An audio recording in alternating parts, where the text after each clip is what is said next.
अस्सलाम वालेकुम नाज़रीन, आप देख रहे हैं जे के दास्तान और मैं हूं आपका मेज़बान बिलाल बिलसी आपकी खिदमत में हाजिर। आज हमारे साथ मौजूद हैं आसिफ इकबाल न्यायिक साहब, जो है सीनियर सहाफ़ी जो कहलाए जाते हैं और जो है आपने भी इनको जो है काफ़ी बार जो है सोशल मीडिया के ज़रिए जो है अपनी जो इलाके की रिपोर्ट है वो देते रहते हैं। आज हम इनसे बात करेंगे कि इनके ऊपर जो है पुलिस की जानिब से एफ़आईआर दी गई थी और वो जो है आज कोर्ट ने जो है रद्द की है। आसिफ साहब, आपका खैर मकदम है फ़िलहाल हमारे साथ बात करने के लिए। जी, जी। जी आसिफ साहब, क्या वजह थी उस एफआईआर के पीछे और पूरी जानकारी जो दीजिए थोड़ा। ये कोई वजह नहीं थी, ये सिर्फ़ एक हरासमेंट थी कि किस तरह से एक जर्नलिस्ट को रिपोर्टिंग करने से रोका जाए।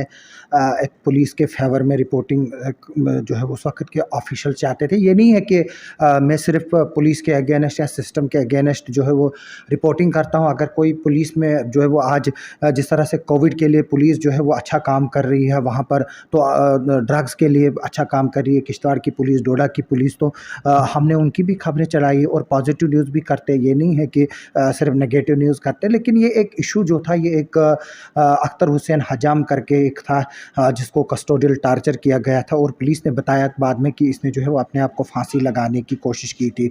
तो अगर एक पुलिस स्टेशन के अंदर एक जो है वो फांसी लगाता है इंसान, कोशिश करता है, तो कोई ना कोई उसमें वजह तो होगी ही। क्योंकि चीफ जस्टिस ऑफ इंडिया जो है रमन्ना साहब जो है, उन्होंने भी पिछले दिनों जो है वो एक बात कही है। उन्होंने कहा कि जो पुलिस स्टेशन है वो ह्यूमन राइट्स के सबसे जो है वो बड़े बड़े जो है वो इंस्टीट्यूशंस बनते जा रहे हैं और वहाँ पर जो है वो टार्चर होता है और काफ़ी रिफॉर्म्स करने के जो है वो सुप्रीम कोर्ट ने डायरेक्शंस दी है, जिनमें सीसीटीवी कैमरास जो है वो पुलिस स्टेशनों के अंदर लगाने की बात भी है और कुछ जगह लगे भी है। तो ये जो है वो इसको इलीगल कस्टडी में रखा गया था। जब इसके फैमिली मेम्बर्स ने मैं वहाँ पर उस वक्त किश्तवाड़ में नहीं था, जब उन्होंने मेरे घर में अप्रोच किया और वहाँ से मेरा नंबर ढूंढा, वो रो रहे थे फ़ोन पर। जब मैं वहाँ गया, फिर जब मैं पहुँचा घर, जब मैंने इस स्टोरी की इंक्वायरी की और जो उनके क्लेम्स थे वो सच पाए गए थे और फिर मैंने वो रिपोर्ट की थी कि किस तरह से किश्तवाड़ पुलिस ने जो 5 बच्चों का एक बाप था, जो अख्तर हुसैन हजाम है, उसने जो है वो किस तरह से उसको जो है वो टार्चर किया था, किस तरह से उसके 1 महीने के बच्चे को और उसकी बीवी को जो है इलीगल कस्टडी में रखा था।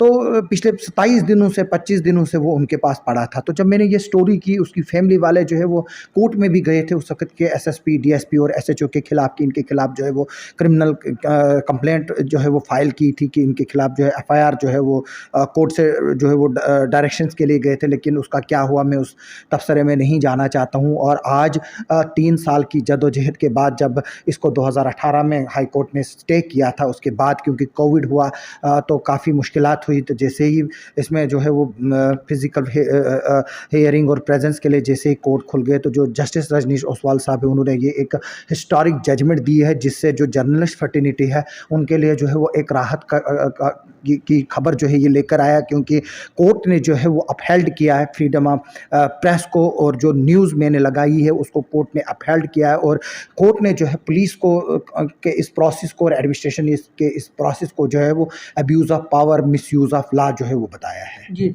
सब अगर बात करेंगे हम तो चुनाव वैली के अंदर जो है पुलिस ने जो है हर वक्त जो है वो लाठीचार्ज बिना बताए जो है करती है। किस तरह जो है वो पुलिस को क्या वो शोभा देता है या नहीं?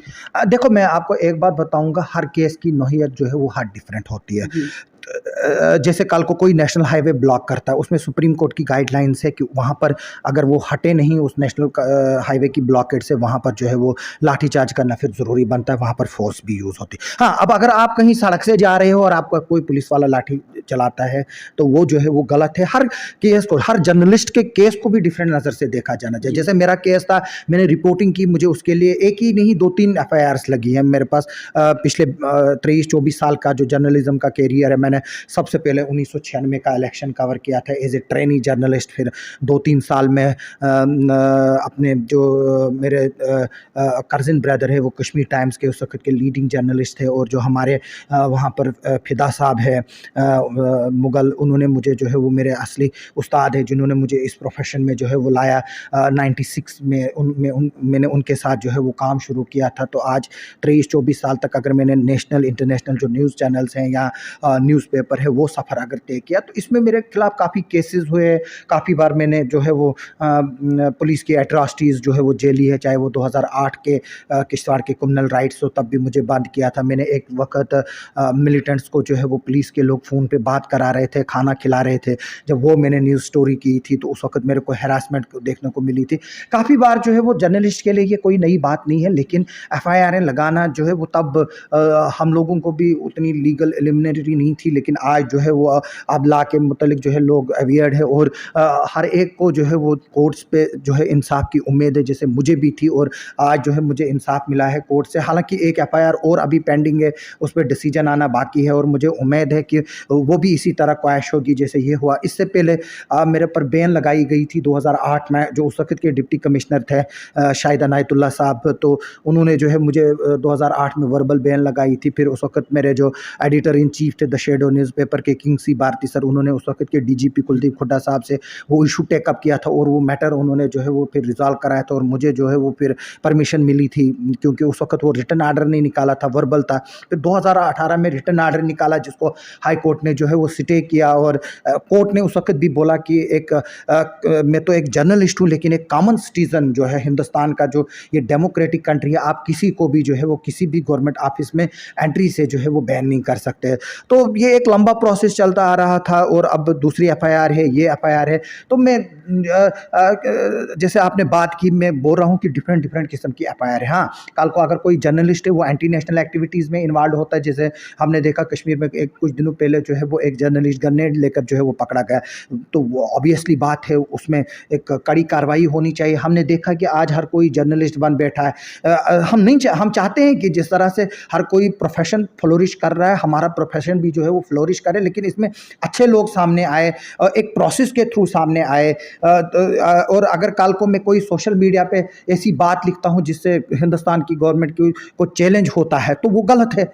तो कुछ जर्नलिस्ट जो सेडिशन के बारे में लिखते हैं, हिंदुस्तान की सालमियत के अगेंस्ट लिखते हैं, उसमें भी जो है वो फ्रीडम ऑफ स्पीच और फ्रीडम ऑफ एक्सप्रेशन जो है वो हमारे लिए है और आज कोर्ट ने वो जो है वो अपहेल्ड किया। लेकिन हमें भी उस तरह की कार्रवाइयों में मुलविस नहीं होना चाहिए जिससे एक तो ये प्रोफेशन भी बदनाम हो और गवर्नमेंट को भी जो उससे प्रॉब्लम हो। जैसे मैंने कश्मीर के जर्नलिस्ट की बात की जो ग्रेनेड लेकर पकड़ा गया। आज गवर्नमेंट के पास एजेंसीज है, आप इंक्वायरी कर भी रहे हैं। मतलब पिछले दिनों मेरे को भी जो है वो सीआईडी डिपार्टमेंट से टेलीफोन आए, अपने मेरे बारे में पूछ रहे थे। मैंने उनको पूरी जानकारी दी, जब छुपाने के लिए कुछ नहीं था। मैंने बैंक अकाउंट्स की डिटेल्स दी, मैंने इस एफआईआर का जिक्र किया, दूसरी एफआईआर का जिक्र किया जो इस वक्त चल रही है, दूसरी जिसका इंशाल्लाह डिसीजन भी आ जाएगा, मुझे उम्मीद है जैसे ये आया। तो इसमें कोई बात नहीं है, इनके पास एक सिस्टम है। अगर किसी को लगता है कि मैं किसी गलत कार्रवाई में मुलविस हूँ, उनको मेरे एडिटर इन चीफ को लिखना चाहिए और उनको जो है वो प्रेस क्लब को लिखना चाहिए, आपका फलानी जर्नलिस्ट जो है वो इस मीडिया हाउस से जो है वो एफिलेटेड है, वो इस गलत काम में जो है वो मुलविस है। एफआईआर जो है वो लास्ट रिजॉर्ट होना चाहिए अगर उस तरह का नेचर का ऑफेंस हो। लेकिन यहाँ पर तो कुछ था ही नहीं। यहाँ पर एक बंदे को जो है कस्टोडियल टार्चर किया जाता है, उन ऑफिसर की तरफ से कस्टोडियल टार्चर किया जाता है जिन पर पहले भी जो है वो कस्टोडियल्स के इल्ज़ाम लगे हैं, कस्टोडियल किलिंग के इल्ज़ाम लगे। फिर आपने सुना होगा छात्रों में किस तरह से एक मरमत के शख्स को बवाइन स्मगलिंग के नाम पर टार्चर करके उसको जो है वो कस्टोडियल किलिंग का शिकार किया था। लेकिन बाद में पुलिस का ये वर्जन आया था ये कि जेल से भाग गया, वहाँ से पुलिस की कस्टडी से भाग गया, जबकि हमने देखा था वो एक हैंडीकेप्ड था जो भाग ही नहीं सकता था। तो उस केस का क्या हुआ, क्योंकि वो गरीब लोग थे, हर किसी की बात बस की बात नहीं है, वो आकर हाई कोर्ट से जो है वो इंसाफ ले। इसमें गवर्नमेंट को देखना चाहिए, जिस भी जर्नलिस्ट के खिलाफ मेरी तरह की जिस नेचर की एफआईआर लगी हैं उनमें जो है वो उन एफआईआर को विड्रा करे, उनको जो है वो क्लोज करे, इससे पहले कि हाई कोर्ट जो है वो इसी तरह के आर्डर जो है वो पास करे। इस आर्डर से जो जर्नलिस्ट फ्रेटर्निटी जो पूरे इंडिया में है, पूरे वर्ल्ड में है, उनके लिए एक मैसेज जो है वो गया है कि जर्नलिज्म जो है वो एक फोर्थ पिलर ऑफ डेमोक्रेसी है। इसको इस तरह के हथकंडे अपनाने से जो है वो रोका नहीं जा सकता। और दूसरी बात यह है कि कोर्ट ने सोर्सेज को भी अपहेल्ड किया है कि मगर अगर एक जर्नलिस्ट कोई स्टोरी सोर्सेज के बेस पे करता है और अगर उसको डिस्क्लोज़ नहीं करता है। तो वो जर्नलिस्ट का राइट है कि वो सोर्स को जो है वो डिस्क्लोज़ ना करे सोर्स को। लेकिन मेन चीज़ ये है कि मैंने पहले ही बताया कि एज़ अ जर्नलिस्ट मुझे भी जो है वो किस तरह की सीमाएँ हैं, वो जो मैंने क्लासिफ़ाइड किया कि किस-किस तरह के केसेज़ हैं। जिस तरह के जो मेरे नेचर के केसेज़ हैं, गवर्नमेंट को वो इमीडिएटली विथड्रॉ करने चाहिए। हाँ, अगर जिस तरह से किसी का मिलिटेंसी की बैकग्राउंड है या कुछ इस तरह के हेनिशियस चार्जेज़ है, उसमें भी जो है वो एक इंक्वायरी करे, एक प्रिलिमिनरी इंक्वायरी होनी चाहिए पहले, जिसमें प्रेस क्लब को इन्वॉल्व करके, जिसमें जो लोकल एसोसिएशनें हैं जो मीडिया की, उनको इन्वॉल्व करके अगर उस शख्स के खिलाफ वो चीज़ें पाई जाती है तो फिर एफआईआर लगाए। तो मेरे खिलाफ जो है वो मजिस्ट्रेट साहब ने उस वक्त इंक्वायरी नहीं की, क्योंकि मजिस्ट्रेट भी जो है वो इन चीज़ों में ट्रेंड नहीं होते हैं। बाद में जो हमारे राणा साहब थे उन्होंने मुझे जो है वो पर्सनली फिर बुलाकर मेरे से सिंपैथी जो है वो शो की और मुझे गले लगाया और बोला कि बिल्कुल जो ये 2 एफआईआर हैं ये बिल्कुल गलत है। तो मुझे उनसे आज कोई गिला नहीं है। अलबत्ता उसके बाद भी फिर पुलिस ने एक कोशिश की थी कि मेरे खिलाफ एक और एफआईआर लगाए। वहाँ पर उस वक़्त एक ड्रोन जो है वो किश्तवाड़ जेल के ऊपर से जो है वो उड़ा था, जिसमें कुछ मीडिया हाउसेस ने ये खबर लगाई थी कि ये पाकिस्तान से ड्रोन आया। आज ड्रोन जो है वो एक सबसे बड़ा चैलेंज और थ्रेट है सिक्योरिटी के लिए, न सिर्फ जम्मू कश्मीर में बल्कि पूरे इंडिया में। आज भी जो है वो ड्रोन पॉलिसी जो है वो गवर्नमेंट ने कल और आज में ही जो है वो पब्लिश की है।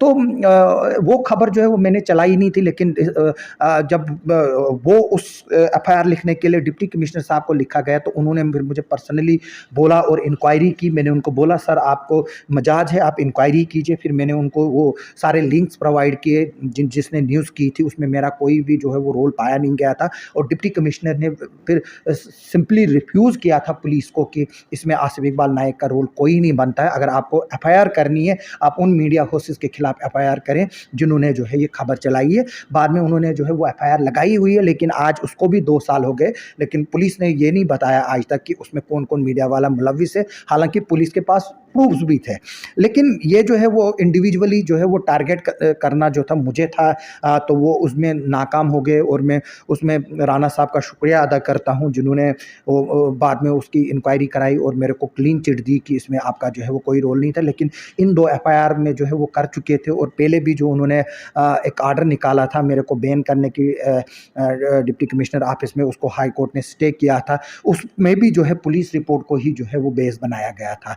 तो कुल मिलाकर ये एक जर्नलिज्म के लिए एक बहुत बड़ी बात है। और उन जैसे मेरे जैसे जर्नलिस्टों के लिए जिनको पुलिस जो है वो हरास करती है, जैसे हमारा एक कुलीग है इरफान अमीन मलिक, उसको जो है पिछली बार उसने फिल्म पॉलिसी को लेकर जो है वो ट्वीट किया था, तो उसको बाद में काफ़ी देर पुलिस स्टेशन में।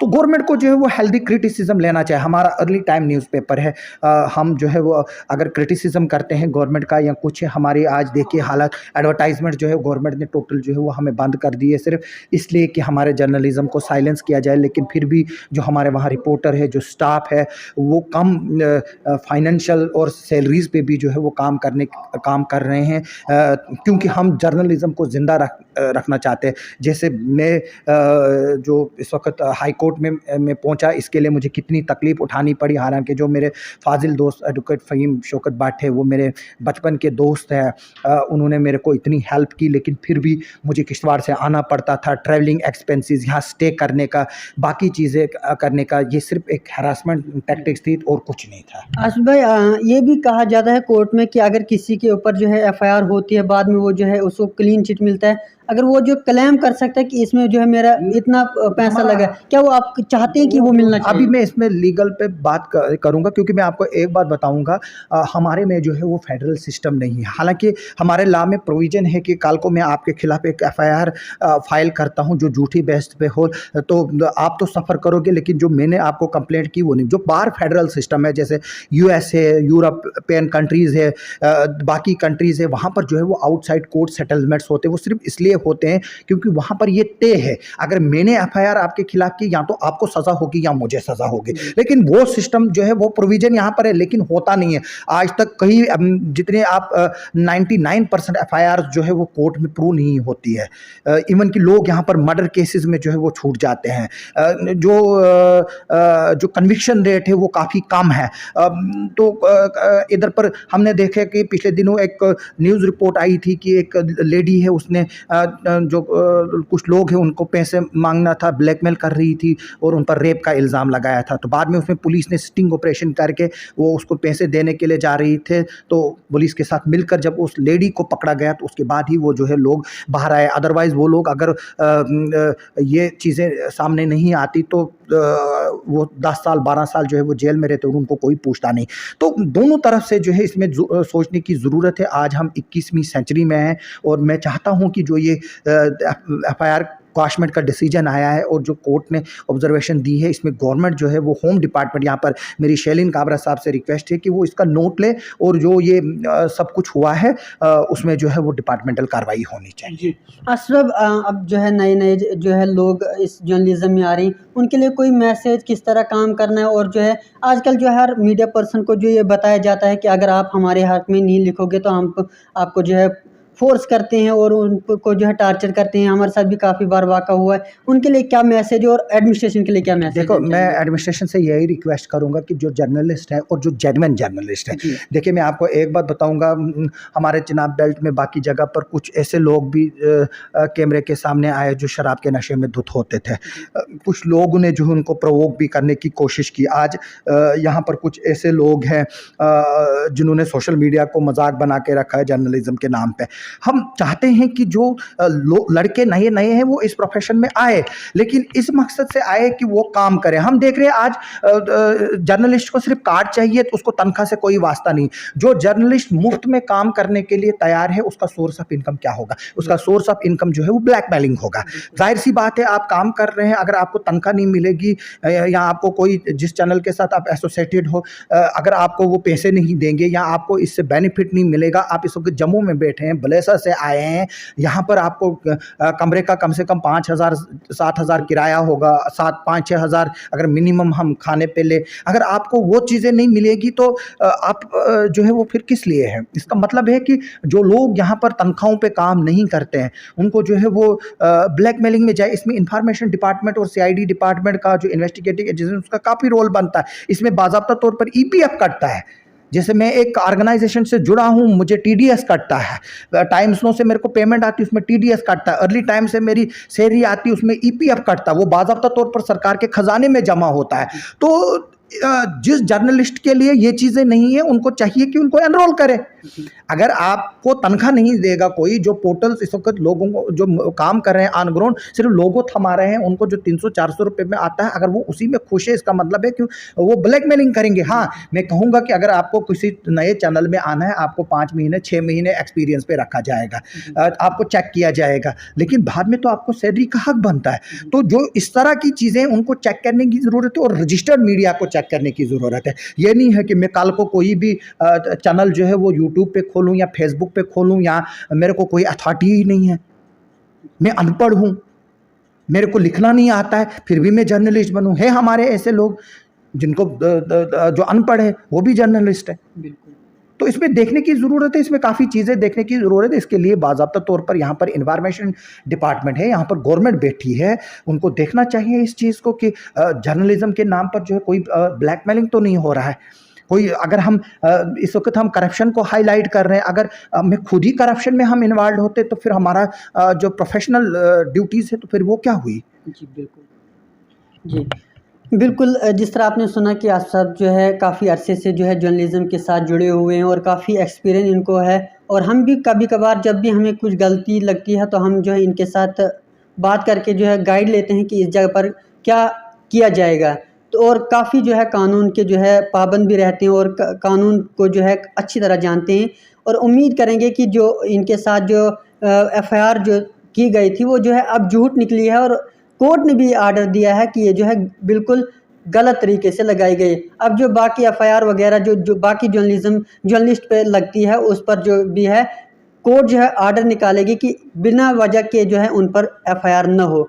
उम्मीद करेंगे कि इंतजामिया भी जो है ये ऑर्डर हो चुका जी। है, ये ऑर्डर हो चुका है। अब इस ऑर्डर के बाद एक प्रेसिडेंस बन गया। जी। अब इस जजमेंट को जो है वो कोर्ट किया जाएगा और इससे जो मेरे जैसे जर्नलिस्ट हैं उनको राहत मिलेगी। जी। तो ये ऑर्डर जो है वो कोर्ट ने कर दिया, अब कोई नया ऑर्डर नहीं होगा। यानी कि आप जर्नलिस्ट पे कोई एफआईआर नहीं, जब करेंगे तो फिर जो मेरी वाले के साथ हुआ वही होगा। जी जी तो जिनके पास ऑलरेडी है एफआईआर जिन जर्नलिस्ट जी। के लिए, जो और जिन कोर्ट्स में पड़े केसेस है उसमें ये जजमेंट जो है एक बहुत बड़ी राहत की बात है। इससे गवर्नमेंट की आंखें भी खुल जाएंगी। जी। और मेरी रिक्वेस्ट है गवर्नमेंट से कि इस तरह की जो भी एफआईआर है इससे पहले कि कोर्ट उनमें सीरियस व्यूज ले ले तो उनको चाहिए कि वो विड्रा करें। जी बिल्कुल, बहुत बहुत शुक्रिया। आप बने रहें जेके दास्तान के साथ। बिलाल बिलेसी, जम्मू से।